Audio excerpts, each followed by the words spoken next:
How to fix TikTok streak not updating. Now there are things that we need to recheck first to see why is this happening to our TikTok app.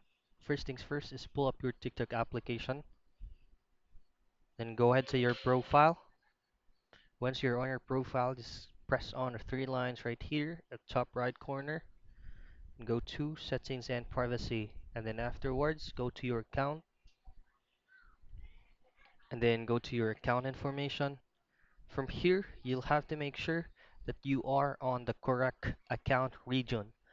Now, there are some cases that update is not available for some of the countries or regions. So you have to make sure that you're on the correct account region.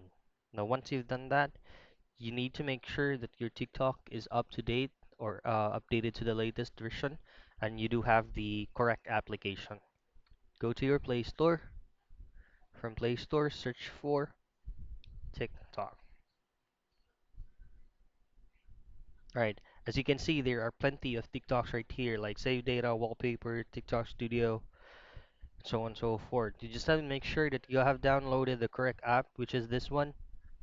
And then if there are updates required, there will be a button right here that says update. You'll have to press on that, and it will update automatically by itself. So those are the things that you have to check on fixing TikTok straight not updating.